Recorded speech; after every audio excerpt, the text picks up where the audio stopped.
Welcome to Nice and Blunt, everyone. My name is Adam Riancho, and we are live. We are officially live on YouTube, and this video is going to be all about the wide receiver position. Looking forward to it. We're going to break down my exposure over on Underdog, and keep in mind there is a little bit of a strategy that skews some of the overall, wide receiver strategy on Underdog because you need to start 3 minimum every single week. So there's going to be more players I mentioned in this video. I'm going to try and go rapid fire.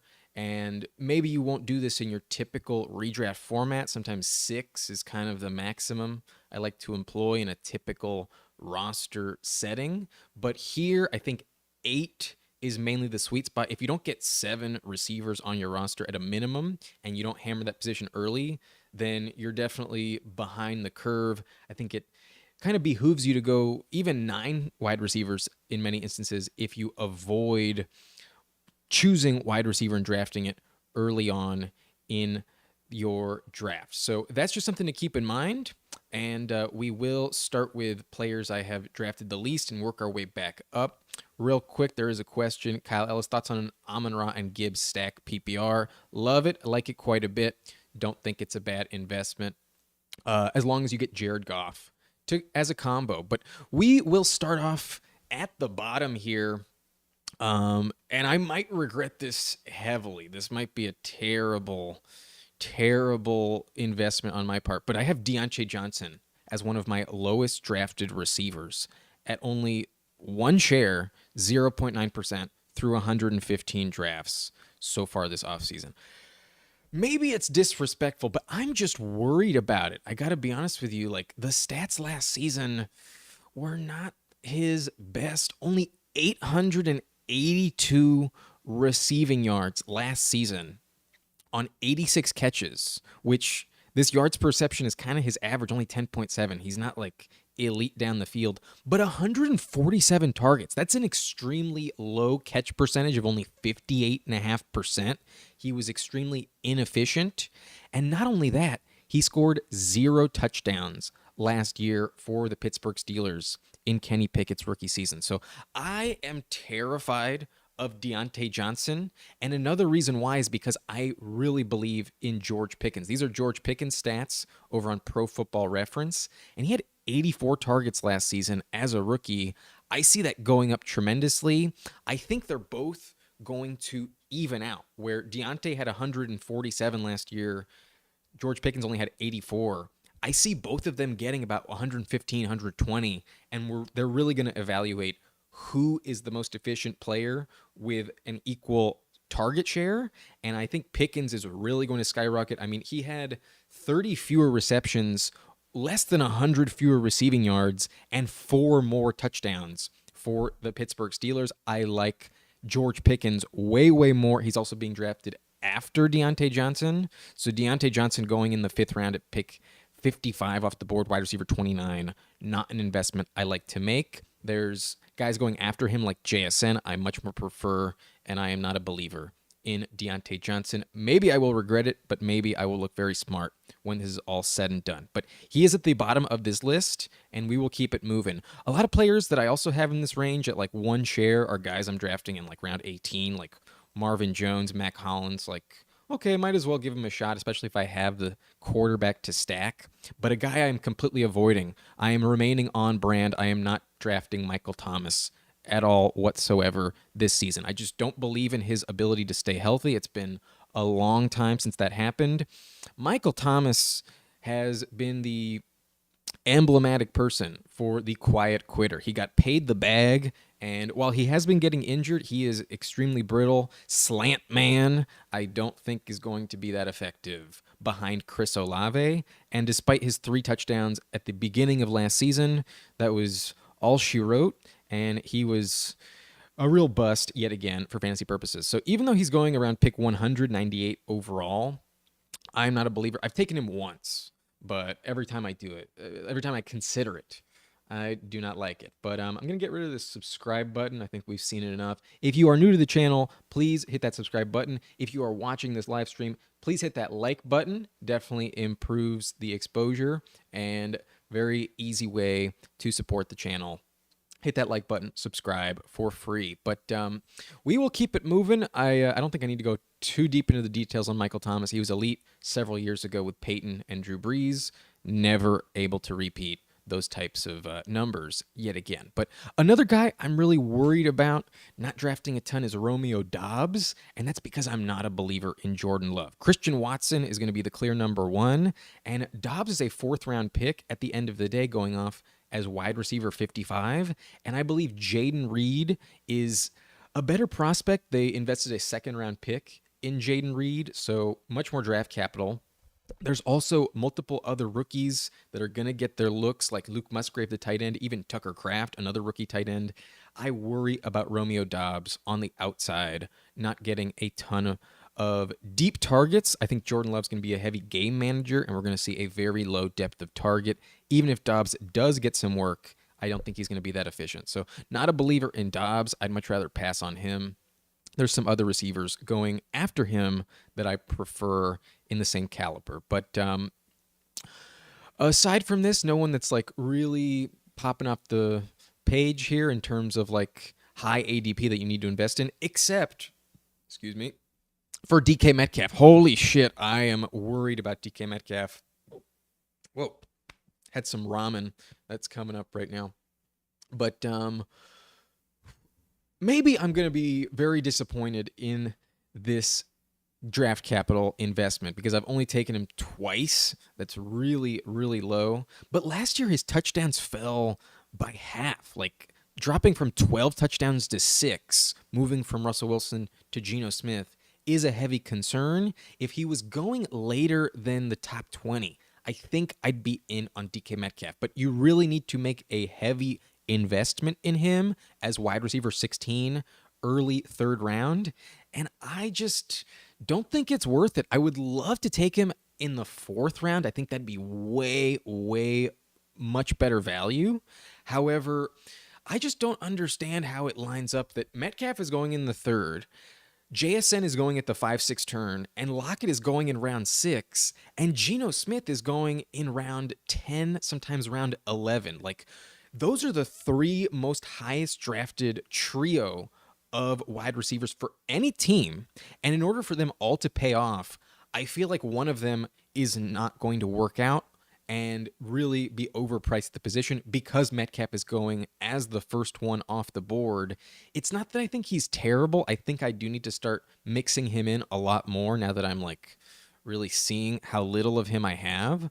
I might really regret this because it looks kind of disrespectful, but I just think he has the most bust potential of those third-round wide receivers because of all the competition he has. Yes, he's very highly paid. Yes, he's very boom bust, like especially an underdog, you want that high ceiling. I understand, but only 6 touchdowns last year. If that doesn't elevate to 10 plus, then I think you're really going to regret drafting DK Metcalf above guys like Calvin Ridley, for instance, who, let me check the poll real quick, I believe is tied with DJ Moore as the leader in the poll question.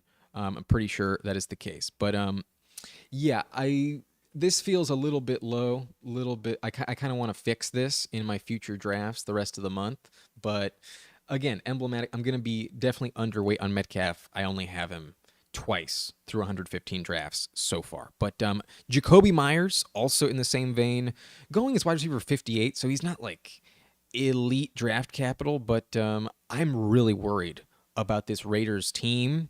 And usually free agents don't really get a lot of work, aren't that effective on new rosters. I worry about the Jimmy Garoppolo connection. Davante Adams is the clear workhorse and target hog for that offense. So Myers kind of worries me, not really in love with him. And then another guy I'm not like super high on is Terry McLaurin, going in the early fifth round. No, I guess late fourth round. Yeah, pick 46, late fourth round. There's guys like Mike Williams who go after him that I'd much rather have. And I do not believe in Sam Howell at all.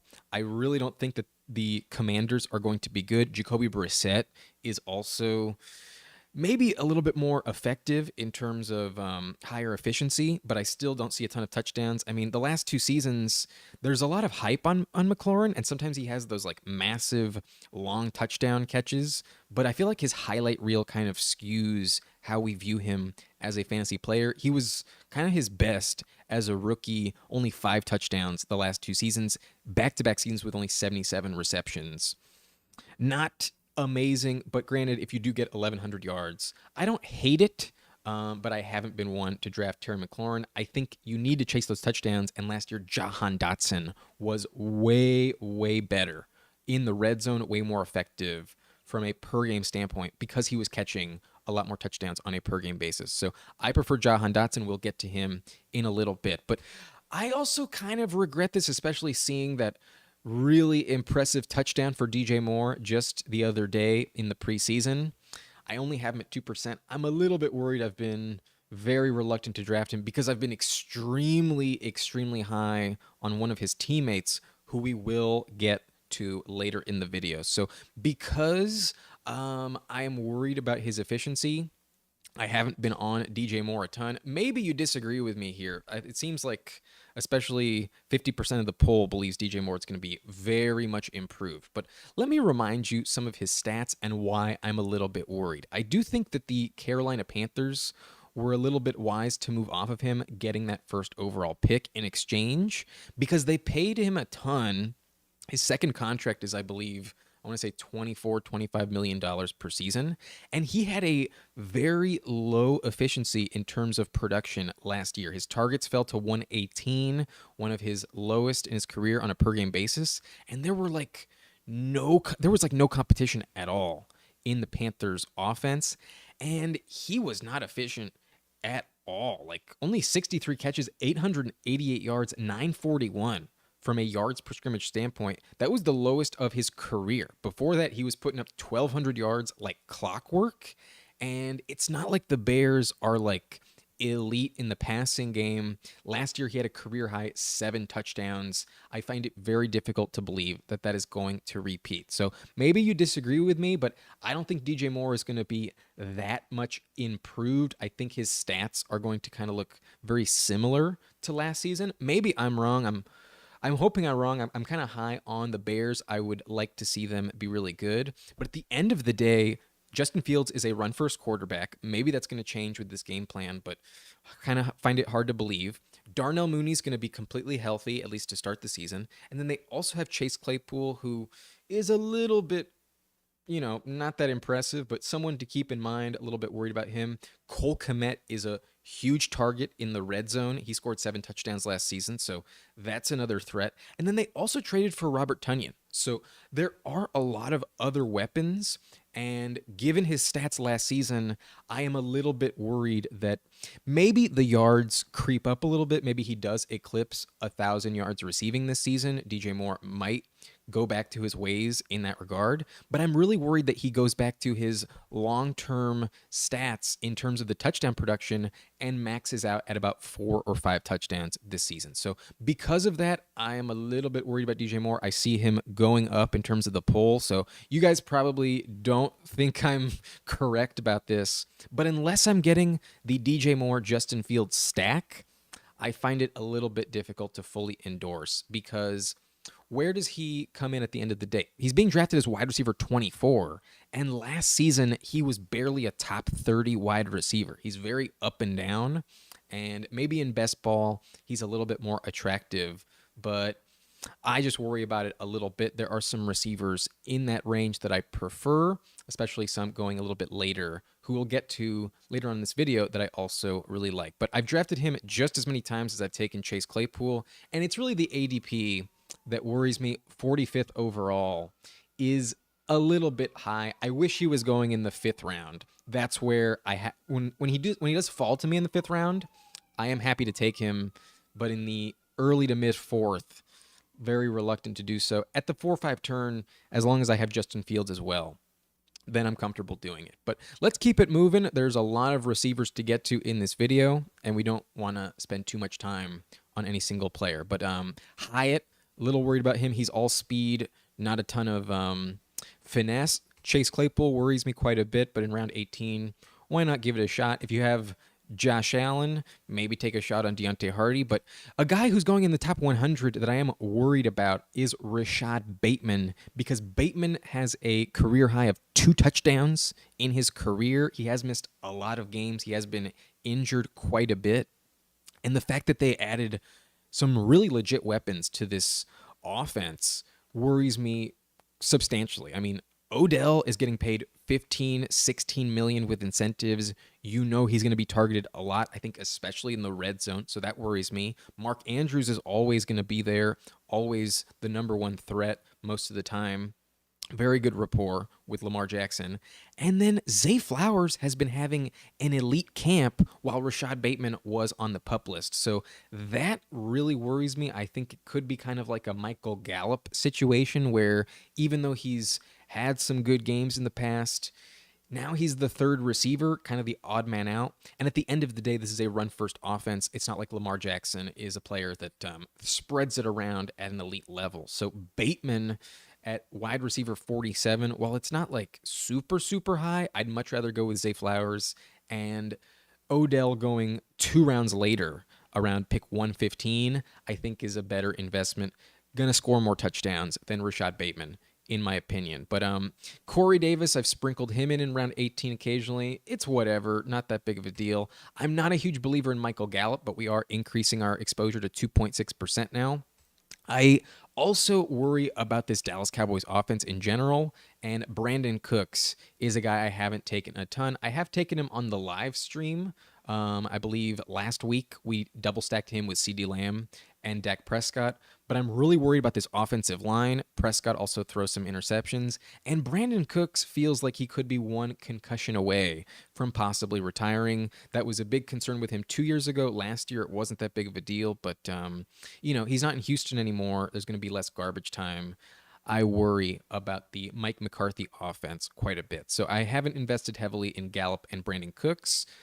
We will get to CeeDee Lamb later on in the video. He is the guy I'm targeting in that offense. But Hodgins, if you have Daniel Jones, not a bad stack. Terrace Marshall apparently has been having a very good camp, so I've started to sprinkle him in round 18. He's not bad, but a guy I actually am really interested in round 18 lately is Michael Wilson. If you listen to TJ Houshmandzadeh, who's a former NFL wide receiver who works with a lot of rookies coming into camp, helping them prepare to the draft, he has been raving about Michael Wilson in interviews. He really likes this guy. And Michael Wilson, who has dealt with injuries out of Stanford, is probably going to be one of the key red zone threats in this Arizona offense. There's going to be a ton of garbage time. If Kyler Murray does return, there could be some high value for him at the end of the season in those week 15, 16, 17. But Chris Godwin, I'm very, very worried about Baker Mayfield, so I haven't been drafting him a ton, but there should be a lot of volume. He's definitely the wide receiver 1 in Tampa, so you could be doing worse than him. But Jameson Williams, I kind of wish I didn't have a single investment in Jameson Williams, but he is a bit of a deep threat, and he could catch one to the house and take it to the house. Once he comes back from that suspension, there are going to be a lot of targets up for grabs in this offense. I worry, though, that he just hasn't had a lot of time to really get acclimated with the team. That suspension is going to derail his sophomore season, and he could turn into a bust. At the end of the day, I'm a little bit worried about Jameson Williams, but not too interested in Curtis Samuel, Tyquan Thornton either. And one guy I wish I had a lot more of, I'm kind of a bit pessimistic about how low he is on this list, is DeVonta Smith, because I'm actually worried about how much he's going to eat into the workload for A.J. Brown. I think DeVonta Smith could be really, really good when it's all said and done. Especially if A.J. Brown were to get hurt, he would be a lot more valuable. But I have been going with more quarterbacks or running backs around the 2-3 turn. And if I don't have Jalen Hurts, then it's a little bit less tempting to go with the stack. I wish he would fall to me a little bit more. He's going off as wide receiver 13, and I think he will be a top 20 wide receiver for sure, but he's a little bit closer to 16, 17 in my ranks than 13, 14. So I'm a little bit low on him, but kind of wish I had a lot more of DeVonta Smith. Jayden Reed going way later. He's kind of interesting. I'd rather have him than Romeo Doubs. Tim Patrick is going to be out for the season, so I don't have a ton of him, but that's a bit of a bummer there. Elijah Moore has been having a very good camp, very good rapport so far with Deshaun Watson. So I think that trade is going to pay some heavy dividends for Elijah Moore. I would like to have more of Elijah Moore. Rondale Moore, his ADP isn't terrible at wide receiver 60. There is some upside there, but he's struggled to stay healthy, and this offense is going to be very hard to bet on. So not huge on Rondale Moore myself, but then Deebo Samuel, I don't love in round 3. If he falls to me in round 4, I'm willing to take him because there are those like boom games. If anything were to happen to Christian McCaffrey, he'd have a lot of work in the run game. But I don't think they want to push it with him. I think they want to keep him healthy. And I am a little bit concerned that maybe the quarterback situation, goes a little south. Purdy's coming back from injury. It looks like Trey Lance is really not going to be the guy. And then Darnold is the backup. So there are some worries there. There's a lot of mouths to feed in this offense. So because Deebo goes heavily above Brandon Ayuk and George Kittle, haven't been taking Deebo a ton. But then DeAndre Hopkins, also not huge of an investment in him. I was really worried when he was like really up in the air, hoping that he would go to Kansas City or Buffalo. But now that he's in Tennessee with Ryan Tannehill, that's not encouraging. So I haven't really loved taking DeAndre Hopkins. I think that's been a wise move to stay off of him. Mike Evans, I don't think is going to stay in Tampa the entire season. It would make sense that they are terrible, and at some point after their early bye week in week 5, if they're 0-4, why not just start trading pieces and accumulating draft picks? You know that this team is rebuilding, and they're kind of tanking for Caleb Williams at the end of the day to try and replace Tom Brady. So I am hoping that Mike Evans gets traded for Trey Lance and finds himself on the 49ers. The Niners are kind of just building like an all-star team, so I could easily see that. He could go anywhere, though. He's a player that might repeat his 1,000-plus yard receiving yard streak. That's definitely something in play for him. But if he stays on Tampa the majority of the season, I don't think he's going to pay off. So I've been avoiding the Buccaneers considerably. I've also been avoiding Courtland Sutton. Until those injuries to Tim Patrick, I wasn't taking him at all. But now his ADP as wide receiver 46, I think is fair. So you can take Courtland Sutton at this point and not worry about it too much. But can't say I love it. There's another receiver in this offense that I am way, way higher on, and that would be obvious if you looked at the thumbnail of this video. But Zay Jones really worries me. I don't love his ADP as wide receiver 57. With Calvin Ridley coming into the mix, I think he's going to be the afterthought because Evan Ingram's not going away. They pay Christian Kirk a ton, and there are a bunch of like wide receiver 2s that are going above Zay Jones, sometimes after him by like a round or 2. And I think that's a safer bet. Even though I love Trevor Lawrence, if I'm not getting the stack, I'm trying to avoid Zay Jones. A guy I wish I had way more of is Jordan Addison. I think replacing Adam Thielen, he could be really, really good. But there's also TJ Hawkinson in the mix. KJ Osborne is also a player that you can't forget. And then obviously Justin Jefferson is a monster in terms of target share. Maybe Addison doesn't work out, but his ADP as wide receiver 36, I think, is very fair. I wish I had more of Jordan Addison. I also wish I had way more of Justin Jefferson. It's not that I don't want more of Justin Jefferson. It's just a matter of how many times do you actually draft at the 101. I've been kind of unlucky. The average should be 8.3%. I only have him at 5.2, so I am not getting the 101 anywhere near as much as I should be, and for that reason, I am low on Justin Jefferson. That's kind of a bummer, in my opinion. But let's keep it moving. Let's talk about players who are a little bit higher in the ADP, like Garrett Wilson. I wish I had more of Garrett Wilson also, but I've been going more Nick Chubb or Saquon Barkley at the early second round, and that's the main reason why I don't have a ton of Garrett Wilson. I wish I had more of him, that's for sure. But he should have a really good season. He could be the next Davante Adams in terms of that connection with Aaron Rodgers. You know he's going to be a really effective wide receiver 1 in this offense. 147 targets last year. That should repeat, if not go up. And if it does eclipse like 150, 160, then I'm probably going to look a little bit foolish for not having more Garrett Wilson. Wish I had more Garrett Wilson. But Michael Pittman, I kind of wish I had less of him, to be honest with you. I'm worried about the offense with Anthony Richardson. He's a run-first quarterback, hasn't had a ton of experience, only 13 games in college up to this point.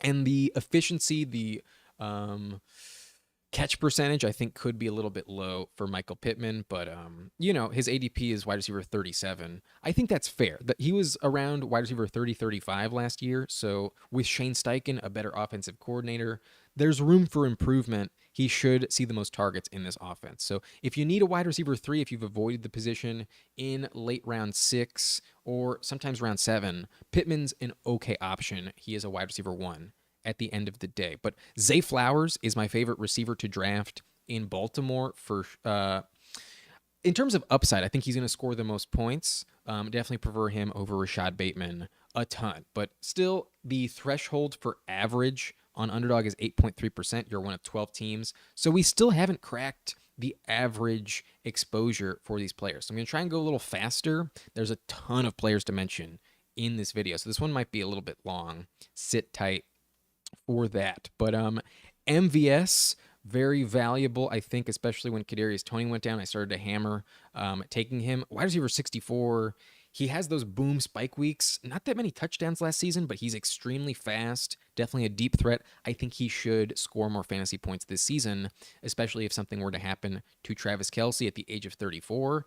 MVS, who's paid $10 million a season, should see more targets in this offense. But Lockett, I think, kind of in the same vein as DK Metcalf, should see his usage go down. They drafted JSN 20th overall in the first round, and I love Jackson Smith and Jigba, and for that reason, I'd much rather take him and avoid Lockett. But I'm not completely against taking Lockett, but kind of like DK Metcalf, I think their ADP might be a little bit inflated, skewed from past production, not fully taking into account what JSN will do to that overall target share. I think he could finish the season as their clear wide receiver 1. That would diminish Lockett's value considerably. But he's not bad. He's very talented, had a long career of success, and many straight seasons with over 1,000 receiving yards for him. But Alec Pierce, I really only take if I'm stacking him with Anthony Richardson. Should see a decent amount of targets, and especially down the field,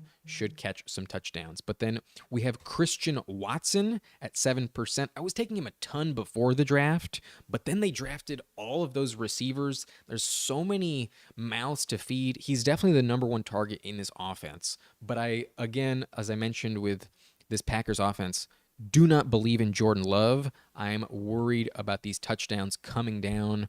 And Watson did deal with injuries last year, so that could be a problem. But he has elite talent, elite speed. He's an amazing athlete. I think in the 4th round, he's worth sprinkling in close to average. That's why I have him at 7% so far through 115 drafts. But Keenan Allen, I've mentioned in some videos, I hate his ADP in round 3. It has been trickling down a little bit. So most of the times that I was taking him, it was in round 4. I'm much more comfortable with Keenan Allen in the 4th round. But at the age of 31, I'm a little bit worried that if he gets hurt at all, that they're going to hold him out. They need him healthy for the playoffs. The Chargers are trying to make the Super Bowl, and that's why they drafted Quentin Johnston at the end of the day. Josh Palmer is also a really good fill-in for Keenan Allen. They have very similar stats.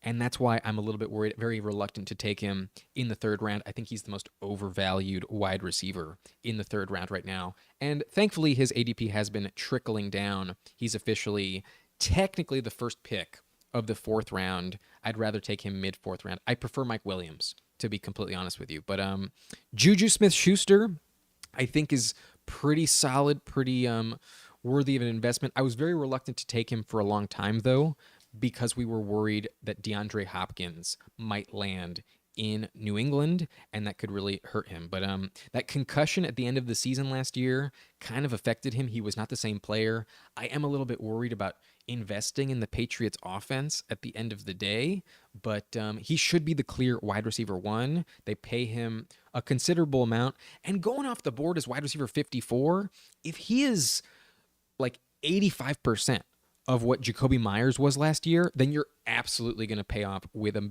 much better outlook than what this ADP suggests. I would like to draft a little bit more of JuJu in the coming weeks leading up to the season. So I like his ADP quite a bit. Kind of wish I had a little bit more of him, to be completely honest with you. But later on in the draft, I'm also interested in stacking Khalil Shakir with Josh Allen, so I've taken him a little bit. Kadarius Toney, now that he has fallen drastically after that injury concern. I'm now starting to be interested in him. I took him like maybe once or twice when his ADP was like 70 or so, 65, 70, but I've started to take him a lot if he falls to me around pick 100. I got him at pick 115 of a couple of weeks ago, and that was elite value. I was very happy with Kadarius Toney that late. Hard to see that happening in most of your drafts, though. His ADP is now at 96, and they are expecting him to play week 1. So if he does play a full season, he should be their number 1 receiver. I think him and Skyy Moore are absolute smash picks at the end of the 8th round, inside the top 100 for sure. Definitely comfortable taking Kadarius Toney now that he's no longer a top 70 overall pick. But Davante Adams, I have hovering around 8%, so I'm not afraid to take him, but this calf injury, it's considered minor apparently, but I'm a little concerned about it. I'm mainly concerned with the quarterback because Jimmy Garoppolo does not have the deep ball that Derek Carr had, and Davante Adams, I don't think is going to score as many touchdowns. The target share should be there. He should still see a ton of volume because they pay him almost $30 million. So the volume should be fine, but Jimmy Garoppolo is much more of a check down quarterback, and that upside I think is diminished with Davante Adams this season. So if you can get him in round 2, love to hammer that pick if I want to go wide receiver early. But at the end of the first round, I'd rather go with CeeDee Lamb. I think I'd rather go with Amon-Ra St. Brown as well. I think there's a little bit more upside with the two of them. That's why Davante in round 2 is a guy I'm happy to take. But Gabe Davis, I kind of wish I had even more of. I have him right around the average exposure at 7.8%. And he does have those elite boom spike weeks. He was also dealing with injuries last season. In week 2, let's take a look at his game log real quick. Oh, it's Gabriel, right. Gabriel Davis. In 2022, he did go down week 2 with injury, and he was dealing with a foot injury the rest of the season. So I think that's one of the things that hindered him. But remember, in best ball, you need those spike weeks. And last year, he was going in like round 3, round 4, and still put up some really elite games. Like on 3 receptions, he can get you 171 yards and 2 touchdowns. He had a 99-yard touchdown in that game, and the touchdowns usually hit for him on those deep balls. His yards per reception numbers are one of the highest in the NFL at 17.4. So that's one of the things that I think you should find encouraging about Gabe Davis, especially going off as wide receiver 35. That's a lot closer to where he actually finished last season. He was a top 40 wide receiver overall on a per game basis last year, but you had to take him as a top 20 receiver last year. So now you're taking him as wide receiver 35, and it's really fair. I don't think you need Josh Allen in order to take him, in order to stack him on your team at the 6-7 turn. I'm not afraid to reach on him around pick 64, 65, even pick 60. I think he is absolutely in play. Gabe Davis has elite upside, especially if anything were to happen to Stephon Diggs. Knocking on wood that doesn't happen, but it's always a possibility. I think his target share will go up and eclipse 100 this season. So the deep ball is what we want, and Gabe Davis always offers it. But Marquise Brown is officially above the threshold of 8.3%. I fully endorse these players. They're all receivers that I have been taking more than average moving on from this point. But Marquise Brown's the clear number 1 option in this offense, and we saw a little glimpse of this when DeAndre Hopkins was suspended. Marquise Brown was scoring about 15 fantasy points per game when Hopkins was off the field. That was with Kyler Murray, though. We're going to have a lot of games with Colt McCoy. McCoy's also getting older in age. Maybe we'll see David Blau at under center. Maybe we'll see Clayton Tune. Maybe Kyler Murray comes back really early and this really pays off. But no matter what, he's seeing the most targets in this offense. And as a clear wide receiver 1, going off the board as wide receiver 32, I'm happy to take him at the end of the 5th round, early at the top of this video when we kind of shit on Diontae Johnson. He's going over a full round later, often in round 7, and I think that's elite value. He has been blowing up camp. Those highlight reels of his catches have been really impressive. Some of them are offensive PI, but I don't worry about it too much. I think these target share is really going to increase. I think he's going to see around 115, maybe even 120 targets this season. And if that's the case, I think he's going to be the clear number one receiver in this offense. So I'd much rather take him than Diontae Johnson going almost 2 rounds earlier. And last year, he was kind of on pace to be a top 40 wide receiver once he got going with Kenny Pickett. That's where you have to draft him. So you're drafting him at his floor. In my opinion, I think George Pickens is a great value. But Jonathan Mingo, very interesting rookie. There are some good reviews. There are some kind of bad reviews. But I think as we get to the end of the season, I love the Panthers' schedule. You know that the Frank Reich offenses always start off slow and really get going after like week 6 or so. Sometimes they start off like 0-5 and then they finish with only like 7-8 losses on the season. I envision a 9-8 record for the Panthers, to be completely honest with you. So I think what's going to get going is the connection between Bryce Young and Jonathan Mingo. As the season goes on, as we get closer to December, I think Adam Thielen is going to start to pull back considerably. He's like 33 years old, I want to say, and Jonathan Mingo will really start to emerge. So I love his upside for the end of the schedule. I think he'll be great in the fantasy playoffs. And in those tournaments, that's really valuable. I love to stack him with Bryce Young. But another guy I'm taking a little bit more than average is Drake London. I was kind of against taking him back in like June, but once I started to think about it, I'm starting to become a believer in this Falcons offense and Desmond Ridder. I think he will be the clear number one target.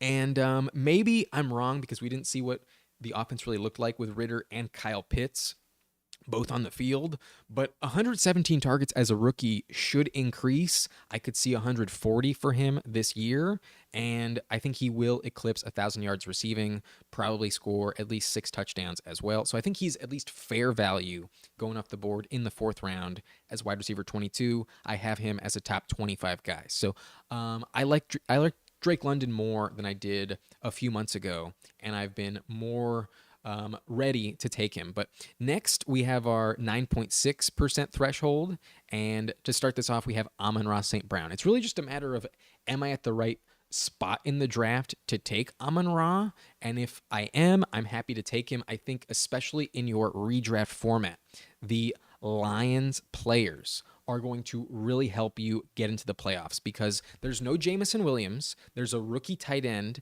and there are very few proven receivers other than Amon-Ra St. Brown. I mean, Jahmyr Gibbs is pretty good. I think he'll get a lot of targets, but he's a running back. Amon-Ra had 146 targets last year. I think that's going up this season, and we could see something a little bit more similar to what we saw at the end of his rookie season when he was an elite league winner, and he was putting up like, I want to say 8 catches for like 100 yards every single week. Like, remember what Amon-Ra St. Brown did at the end of his rookie season? 10 for 119, 7 for 76, 9 for 122 and a touchdown, 11 for 114 and 2 touchdowns, 6 for 68, 7 for 76, 7 for 76. He was so fucking good, and he continued that production in year 2. He was, oh no, I'm looking at last year's stats. Excuse me. He was, yeah. This is what I'm more so expecting to start the season. 12 targets a game, a minimum of 8 catches every single week, and you can kind of expect a touchdown as well because the Lions offense is really good, really underrated. Actually, they're not underrated. They definitely have gotten a lot more fans since last year's success. But with Jameson Williams suspended for the first 6 games of the season, you're going to see a ton of volume go to St. Brown, and I think they're going to win a lot of games. I think he's the type of player that can help you start out 5-1, maybe even 6-0. And from that point on, you're in the driver's seat in your league. You can make the trades that you want, and you're definitely going to make the playoffs if you start off 5-1 in most instances. So I love Amon-Ra St. Brown, especially in those redraft formats. He's just so safe, so secure.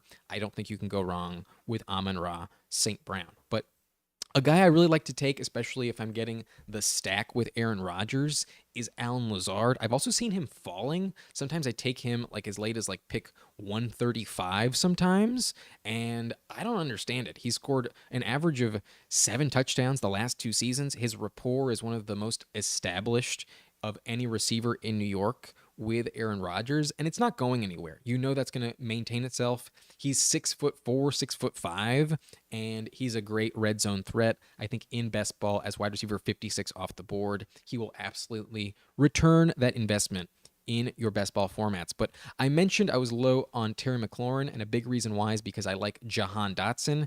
Jahan Dotson missed a lot of games last season, and he still scored 7 touchdowns, where Terry McLaurin played a full season and only scored 5. So Jahan Dotson was really, really efficient, scoring double-digit fantasy points on a per-game basis last season as a rookie. It should go up. There should be a lot of garbage time. And he also scored a touchdown in the preseason already.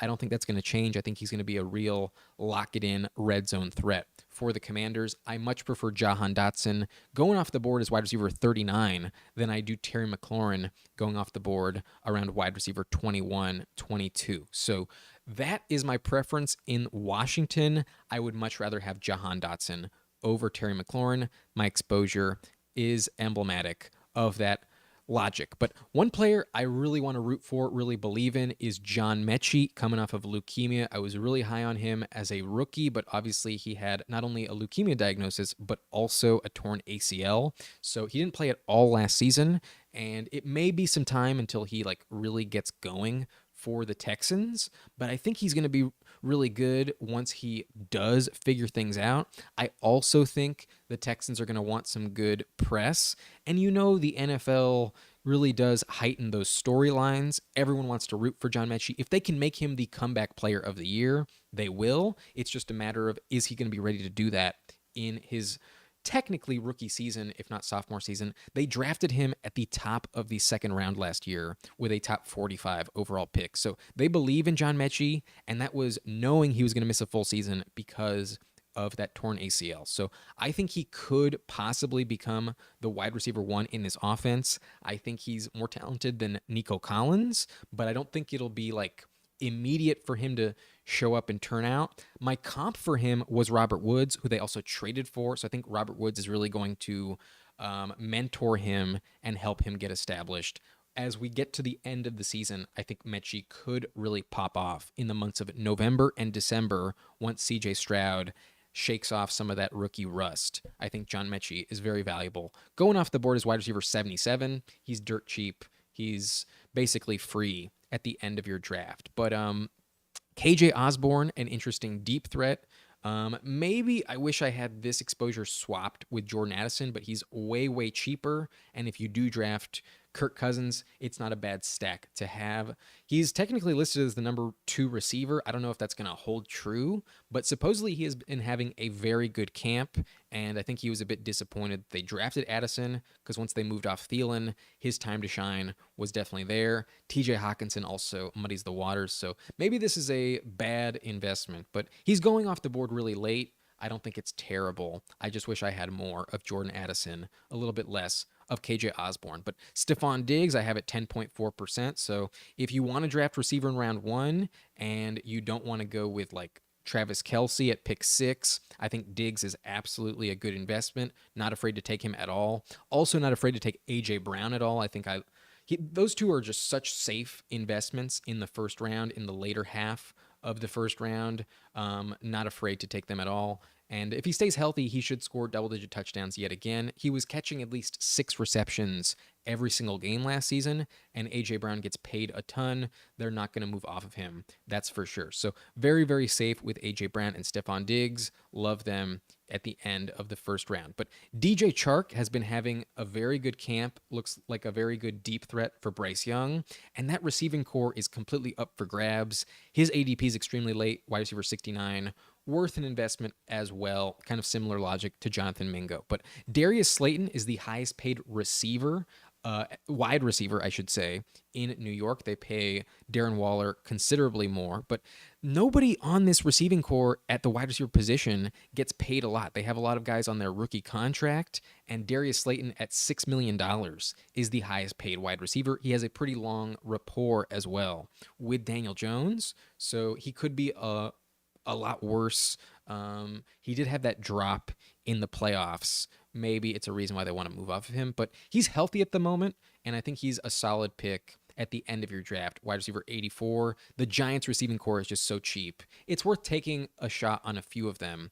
Why not? But T. Higgins, I think, is extremely safe. Definitely going to put up over 1,000 yards, back-to-back seasons with 110 targets, 75 catches, essentially.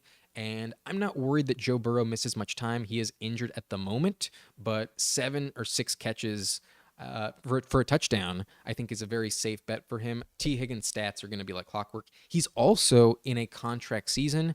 Doubt he's going to return to the Bengals because he's going to get paid. And because of that, he has extra motivation to really show up. If he gets injured a little bit in the first quarter, I doubt they're going to sit him for the entirety of the game this year. I doubt that's something that's going to happen. So that was really the only blemish for him last year. There were 2 games where he put up bagels because he came off the field after like 5 snaps, and I'm hoping that doesn't repeat. But even if it does, the stats are extremely safe with T. Higgins, 180 plus fantasy points the last 2 years. But Odell is my favorite receiver to draft in the Baltimore offense, strictly because of his ADP being the cheapest. Going off the board is wide receiver 51, pick 109. It's safe. I think it's fine. I think they're really going to target him in the red zone, kind of similar to what he was for the Rams when he joined them 2 years ago. He was starting to score a touchdown every single week, and I think John Harbaugh is really going to flash this, highly touted veteran receiver. They pay him $15 million this year. I don't think they're going to ignore him. They're definitely going to get him the ball. So I like his ADP. I like his price. I much more prefer him than Rashod Bateman. That is for sure. But a guy I was hammering a ton back when he was like pick 120. Very happy I did that because it's been hard to get your hands on Skyy Moore lately, as his ADP has quickly risen now that there's a lot of hype on him and Kadarius Toney had that injury. So Skyy Moore, a player I really believed in coming out of college last year. He was one of my favorite rookies, and he didn't really produce. He had very low numbers, but now he's the starting slot receiver. He's been staying on the field a ton during camp, and I think his connection with Patrick Mahomes is going to be really good. And moving forward, especially as they'll have to move off Travis Kelce in the future, Skyy Moore should break out. If not this year, next year, and sometime this season, I think he's going to really pop off, have an excellent career tied to Patrick Mahomes. So love him, love Skyy Moore, and I was really happy I took a lot of him when he was going closer to pick 120, because now he's way more expensive at pick 90. So still comfortable in taking him there, but it is a little bit more pricey, a little bit less room for error. I like Amari Cooper a lot. 9 touchdowns last year, 1,160 yards, 8 touchdowns the season before. So touchdowns are very consistent for him, and in best ball, that's really valuable. Now he has Deshaun Watson under center, and if Watson can reclaim that upside, there's going to be a ton of value for Amari Cooper. So I prefer taking him more than I prefer taking DK Metcalf. That's one player that I'm not afraid to take above ADP. He's kind of the main reason, him and Calvin Ridley, why I have so little invested in DK Metcalf. I think his 3rd round ADP is very safe. I'm happy to take Amari Cooper at pick 33. But Chris Olave in round 2, definitely a guy I love. Should see another 20 targets minimum. And with Derek Carr, there should be more targets down the field. Better quarterback play than Andy Dalton and Jameis Winston. That is for sure. So I see the touchdowns going up. I see the usage going up. And he's Suave Olave. He's one of my boys. I love Chris Suave Olave, so going to be very happy to draft him. I think his wide receiver 12 ADP, very solid, very emblematic of where I expect him to finish. If he's not going to be top 10, at the worst, he would be wide receiver 15 in this offense. The clear number 1, don't worry about Michael Thomas. at all. But I've also taken JaMarr Chase a lot. I've been getting pick 2 and 3 way more than pick 1. So it's not that I've ever taken JaMarr Chase over Justin Jefferson, but I'm really happy to take JaMarr Chase. If he falls to me at pick 3, I always take him at pick 2. And that's just how the odds have fallen in my favor at the top of the draft. But a receiver I love to take later on who's been rising. Oh, no, I'm thinking of somebody else. But I do love to take Rashee Rice quite a bit. I want some exposure to this Kansas City Chiefs offense. The receivers have a ton of upside, even if Kelce stays healthy. But Travis Kelce is 34, and if he does miss any time, then the receivers would explode in terms of value. You know there's going to be some heavy spike weeks for these receivers, and Rashee Rice profiles as a heavy target in the red zone because he is, I want to say 6'2". No, he's 6 feet, 200 pounds. He's not the fastest guy coming at 4.51, 40, but he was drafted in round 2. So just like Skyy Moore, very high investment. And, he's taller. He's going to be more of a red zone threat, I think, than Skyy Moore will be. So I like him quite a bit. He is a rookie, so maybe it'll take him a while to get going, but I think he's a very safe pick. You want those Chiefs receivers, and he's going off as wide receiver 62. It's a very fair price tag. I like Rashee Rice quite a bit. But one player I have been taking a lot who's probably about to rise several rounds in the ADP following his preseason debut where he scored a touchdown. It's Tank Dell, who I am really, really excited about from a potential standpoint because, no, we got to put in Nathaniel Dell. His name is Nathaniel Dell, but his nickname is Tank. And it's an interesting nickname because he's not built. He comes in at 5'8", 165. He might be shorter than this, ladies and gentlemen. He is best comparable to Isaiah McKenzie, and you know that McKenzie is not a big player. So Tank Dell is really interesting because the last 2 seasons for Houston, he's put up at least 1,300 receiving yards, at least 90 catches in his time there, and a total of 29 touchdowns over the last 2 seasons. Now, Houston is not an elite conference type of college, so maybe these stats are a little bit skewed for that reason. But from a mentality standpoint, he played in Houston in college. Now he's playing in Houston in the NFL. At least moving to a new city is not something that he needs to worry about. And while that might be not important, that's definitely not something that's on the field. At least from a mentality standpoint, it's easy to have all of that stuff remain the same so you can just focus on football. And one reason to be really excited about him as well is the fact that the main reason that the Texans drafted him is because C.J. Stroud asked them to in the 3rd round. They didn't get JSN, his teammate in college, and they were like, yo, we want to go wide receiver. Who do you want? And he asked them to take Tank Dell. They have to take Tank Dell, and they developed a very good rapport, very solid friendship at the NFL Combine. So that's one reason to believe in him, and he has put up elite production in college. He should be solid. You can get him in round 17, round 18. It's worth a draft pick, that's for sure. So I've already taken him a lot in round 18. I was a bit ahead of this, but his ADP should rise. He's probably going to be going in round 16, 15 pretty soon, and that's still not crazy. You probably don't want him in your redraft format, but here in Underdog where there's no waiver wire, might as well take a shot on Tank Dell. I'm also taking a shot on Adam Thielen, who I expect to be a bit more of a target hog to start the season in Carolina. His ADP is wide receiver 68, very reasonably priced, definitely worth a shot, worth an investment in Adam Thielen. I don't think he's completely done. He's usually a very good red zone threat, and they pay him the most of all the receivers in this offense. So Adam Thielen, not a bad pick. I also have taken Cooper Kupp a lot. For a while, I had him ranked just above Tyreek Hill. Now I do prefer Tyreek Hill because Cooper Kupp is coming off a little hamstring injury, but there's potential that Cooper Kupp reclaims that number 1 overall player status.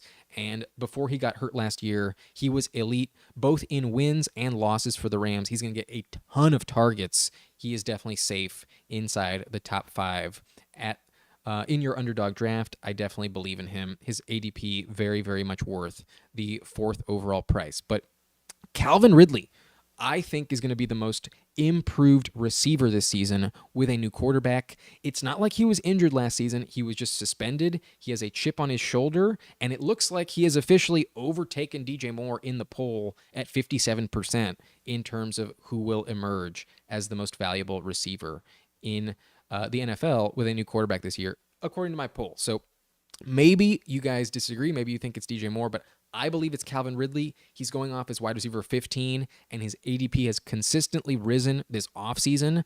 I was taking him.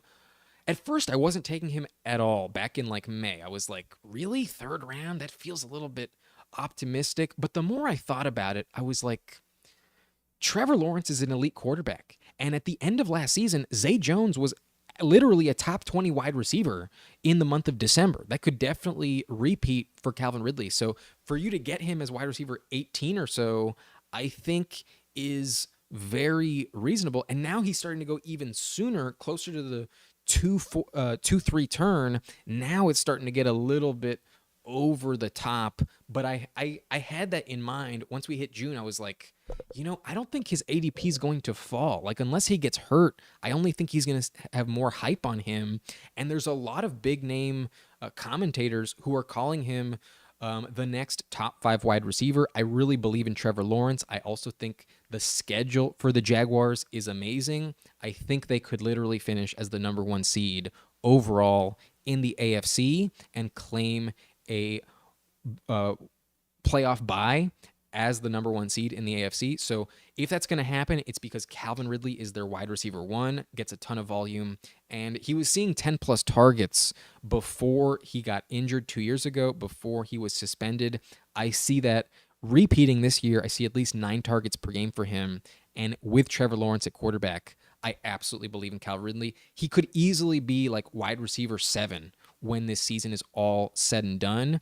Maybe not top 5. That might be a little bit too optimistic. But wide receiver 15, I still think is kind of his floor.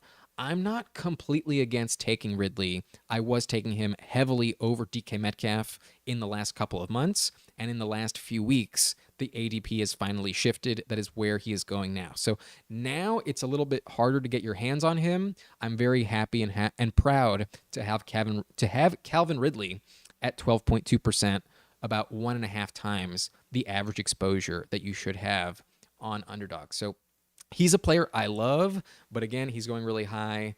It is a little bit pricey of an ADP. But Sascuro, Mr. Riancho is back. Let's go. Yes, we are back. We are back, and we are getting in some knowledge and, fantasy football content before the season starts. But we are getting closer to the end of this video. We're creeping up on the 20% threshold, but I want to say we're coming up on an hour. So we want to move a little bit faster. Let's keep it moving. Jalen Waddle, I also have at 12.2%. Elite upside if anything were to happen to Tyreek Hill. I think his ADP is wide receiver 11. Very, very safe, very secure, and he should finish as a top 10, if not top 12 receiver, just like he did last year. Even though his targets fell by 23, his receptions by almost 30, his yards went up by over 340 last season. He also scored more touchdowns. There is more upside when Tyreek Hill is on the field because the opposing defenses cannot focus on him as much. He has elite yards after the catch speed and ability. Jalen Waddle, absolutely a smash pick in round 2. If you went running back in round 1, I love to take him as your wide receiver 1, but if you're getting him as your wide receiver 2, or maybe you took Travis Kelce, he's the perfect guy to draft in the second round. I love, love, love Jalen Waddle. I also am very, very excited about Quentin Johnston. I mentioned I'm a little bit worried about Keenan Allen, and the fact they drafted this guy in the first round is, I think, all you need to know. He is an insurance policy, yes, for Mike Williams and Keenan Allen, but those are 2 players that are very likely to go down with injury. Quentin Johnston should have some elite pop weeks, and I think his ADP as wide receiver 40 is very fair, especially from a best ball ceiling standpoint. He could put up like 3 receptions in any given game for like 90 yards and 2 touchdowns. He's that good. He has that type of breakaway speed, that type of talent. If you watch TCU at all at the end of last season, you know what I'm talking about. And with Justin Herbert at quarterback, there should be a lot of volume to go around. There should be a lot of production in this offense. Quentin Johnston, I think, is a very safe pick. Kind of represents a tier break at the wide receiver position as well in round 7. I think he's very, very safe. So I like Quentin Johnston, but at the end of your draft, I also love Richie James, one of the most efficient players for the Giants in their very beat up receiving core last year. And now he goes to Patrick Mahomes. I think he should be even better. I think he is going to be a very interesting option as the number 3 receiver, because it's kind of hard to fully believe in Kadarius Toney staying healthy. It's also kind of hard to believe that MVS is going to stay on the field the entire time. And then Rashee Rice is also a rookie at the end of the day. You get Richie James for much lower value. And maybe I'm a little bit biased because Richie James was a guy I was very much hyping up, very much pumping to start him at the end of last season for Brian Daboll's offense. Now he gets Andy Reid. I think they're going to use him. He's been really popping off in camp, even in the preseason. It wasn't Patrick Mahomes who was throwing him the ball, but he was playing really good over the weekend, and I am a believer in Richie James. I want a piece of the Chiefs offense, and given he's going so cheap, I think Richie James is very interesting. I'd much rather have him than Justin Watson. But a guy I'm taking a ton as well is Tyreek Hill. Very, very comfortable drafting Tyreek Hill and Cooper Kupp at their top 4 ADP overall. So those are guys that I've been getting a lot more than Justin Jefferson. It's not that I haven't been drafting Jefferson. It's just that I haven't been getting the number 1 overall pick. I've been getting 2, 3, and 4 a lot more. So that's why I have like more than double exposure to JaMarr Chase, Tyreek Hill, and Cooper Kupp. I'm not complaining about it, but I wish I did have the number 101 a little bit more. Wish I had a little bit more Justin Jefferson. It is what it is. One guy I'm a little bit bummed out that I took so much early on in the preseason was Treylon Burks. Almost all of this exposure, almost like 13, 14 of these 15 shares were before they signed DeAndre Hopkins. So I have completely moved off of him now that Hopkins is in Tennessee, and I'm very much worried about his lack of upside given he's now the number 2.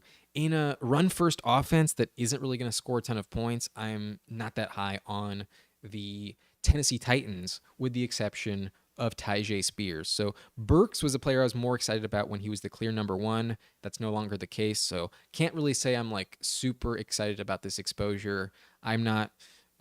He's at the end of the video. So you might think like, oh, he really likes Treylon Burks. But no, I was just really high on him before they signed DeAndre Hopkins. But Paris Campbell, a player I'm also kind of interested in the Giants offense, going super late, wide receiver 80, so he's dirt cheap, and they pay him a decent amount. They gave him $4 million. He's the second highest paid wide receiver on this team, and let me remind you of some of his stats. He is extremely fast. He has elite speed.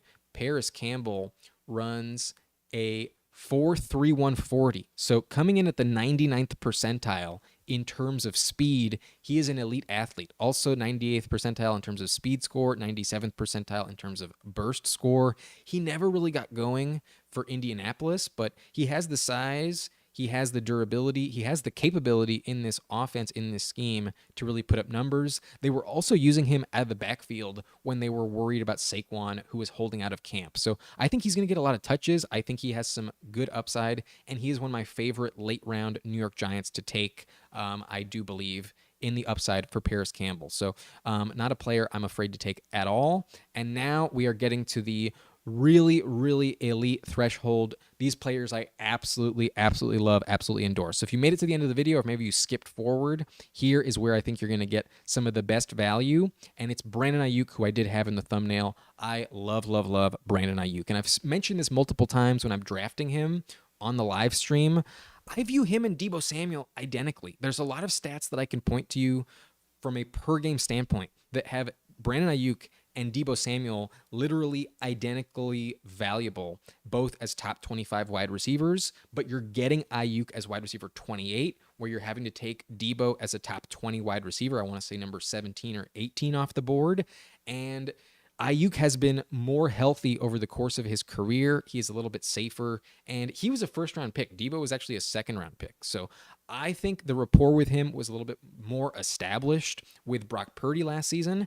And from a defensive perspective, if they're going to forget about anyone, if they're going to leave a guy open, it would be Brandon Ayuk. He was really efficient last season, putting up like 80 plus yards receiving like clockwork last season. He scored 8 touchdowns receiving, and I see these stats repeating. I see him putting up very similar numbers. So I think he's absolutely a top 30 wide receiver, going off the board as wide receiver 28 in the 5th round. He is a smash selection for me. I love, love, love Brandon Ayuk. I also cannot stop drafting CeeDee Lamb. I think he's one of the best picks at the end of the 1st round, pick 11 overall, and I think his targets are going to go up this season with no Zeke. They're going to lean on the passing game even more. I think there's going to be more garbage time, and I see him having a true workhorse role. He was really starting to come into his own at the end of the season. He was finally clicking, and that upside was realized. He scored 9 touchdowns last season,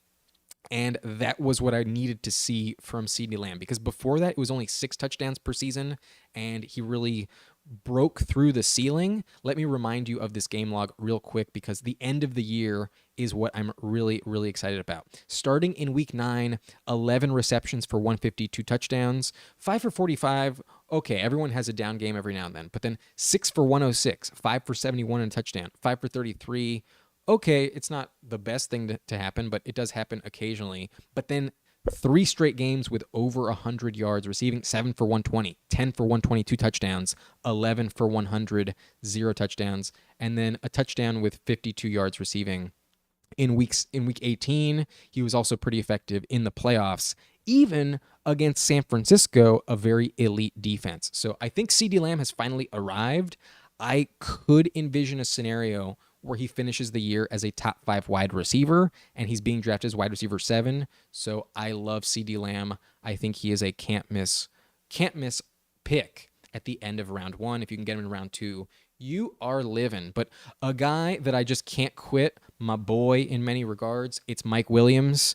I mean, this is best ball, so you're hoping for those boom weeks. Yes, there's going to be plenty of games where he only gives you 2 points. That is a big bummer. But if he can stay healthy, I do believe that it is possible that he could finish as a top 10 wide receiver. He's going off the board as wide receiver 23, and I think he's more valuable than Keenan Allen. So I was down on Keenan Allen earlier in the video, and it's because I love Mike Williams' ADP so much more. He's going off in the mid to late 4th round, but sometimes I've taken him in round 5, and that is insane to me. If you can get 2 running backs, or maybe an elite running back and elite quarterback, and have Mike Williams as your wide receiver 3 with like Cooper Kupp and who knows, Drake London or Calvin Ridley, holy shit, you have an elite roster if Mike Williams is your 3rd receiver. So I think he's going to be a top 20 receiver at worst. So already you're drafting him at his floor. I think if he stays healthier than last season, he'll be a top 15 receiver. And if he stays healthy the entire year and Keenan Allen goes down, he could absolutely finish as a top 10 receiver. So maybe you don't believe in him because he is very boom bust. I get it if you've decided that you're never going to draft Mike Williams again if he's on your do not draft list. It makes sense. There are some bad cons, bad reasons to take Mike Williams, but I just can't quit him. I just can't. He's really, really talented. He's an elite upside type of pick. And when he finds the end zone, he's going to be giving you a lot of fantasy games with 20 plus points.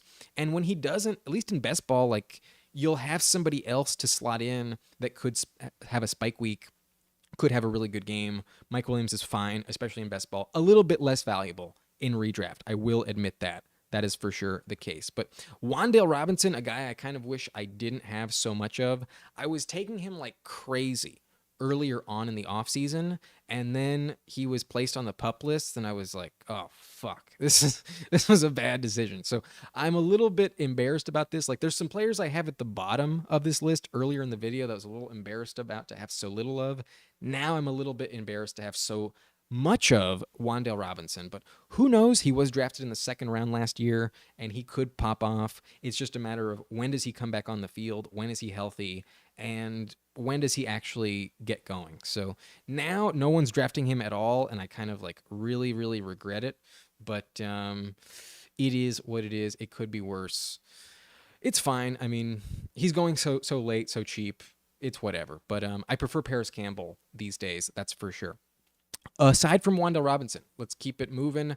Jackson, Smith, and Jigba. I've been shitting on DK Metcalf. I'm not super high on Tyler Lockett. And the main reason is because I am so high on JSN. Going as wide receiver 30, I think he's going to outperform this ADP. I think he's going to be a top 25 wide receiver, maybe even top 20 if Metcalf does fall off.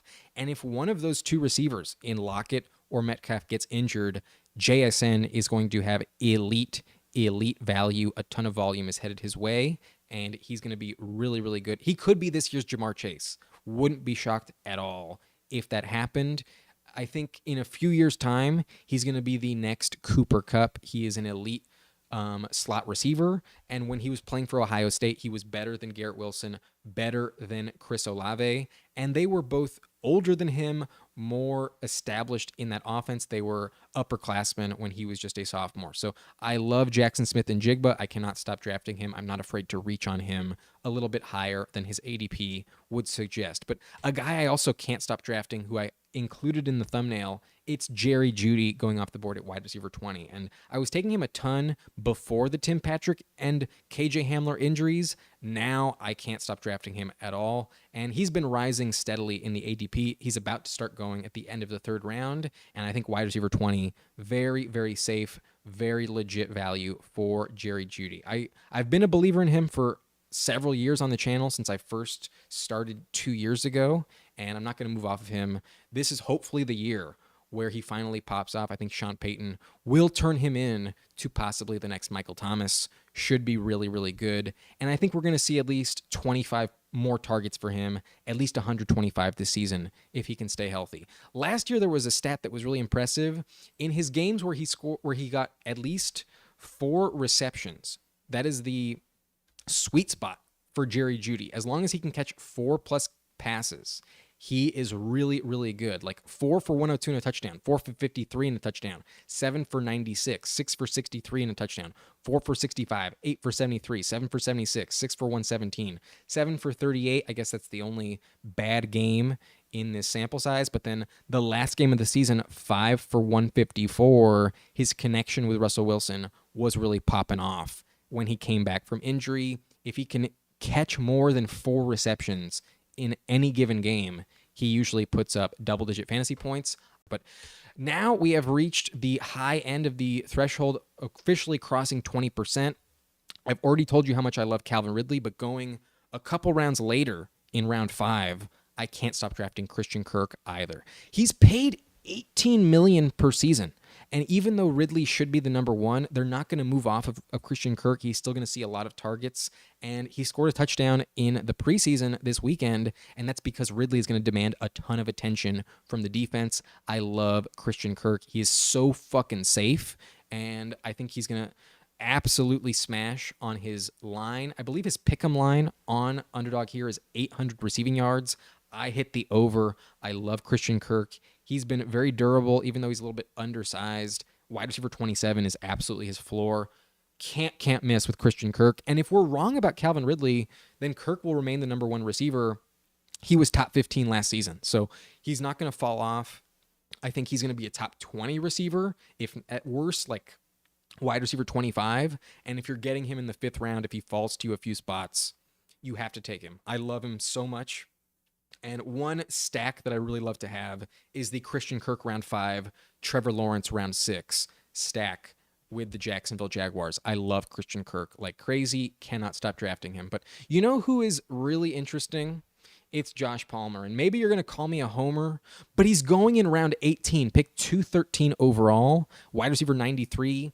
It's a safe bet to assume that Keenan Allen or Mike Williams will miss some time. And it's also not that bad of a bet to bet that Quentin Johnston won't live up to the hype and might really underperform. So, oh shit, that's a bummer. My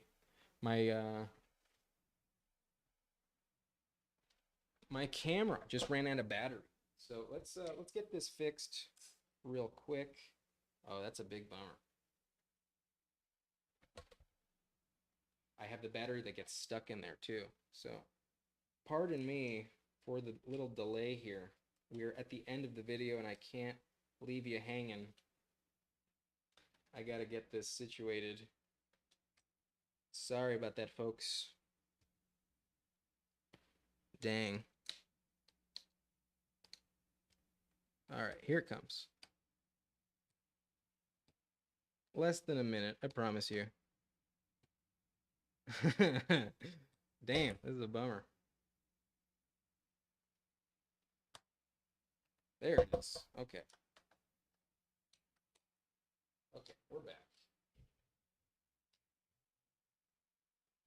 We're back. I'm sorry about that. Little delay, but it's okay. The live stream has some problems. But Josh Palmer has elite upside if anything were to happen to the receivers above him. And it's possible he has much more targets than you think. It's possible that he's actually the wide receiver 3 in this offense, at least lining up that way, way more than his ADP would suggest. So I'm willing to take him, especially if I have Justin Herbert. I think it's a really, really good insurance policy. That's why I've taken him one time in every 5 drafts. 20% is a very high investment in any single player. But another guy I love, I can't stop drafting, is Darnell Mooney. I've been shitting on DJ Moore a little bit in this video, and it's because I love Darnell Mooney's ADP so much more. ADP of 131. Like, he's a wide receiver 2, and I think he's more valuable than guys like Michael Thomas, Courtland Sutton, Jameson Williams, who are all going inside the top 100. So for you to tell me that you can get Darnell Mooney as your wide receiver 5 or sometimes 6 at pick 131, it's such a safe investment. He had 140 targets 2 years ago, and that was with Allen Robinson. So if I'm right that DJ Moore underperforms a little bit, maybe it opens the door for Darnell Mooney to have a lot more targets. So I think he is a very safe pick, and at the very least, as wide receiver 59, you are drafting him at his floor. He's a great deep target. He's not a true number 1. He's really a number 2, and he has really good speed. I really believe in Darnell Mooney. Let's take a look at his player profiler page real quick. Yeah, he runs a 4.38 40. He is extremely fast. One of his best comps is Jahan Dotson, and I think he's super valuable, really underrated in the ADP. He's going around guys that are like all wide receiver 3s at their position. I don't understand the shade that's being thrown on Darnell Mooney.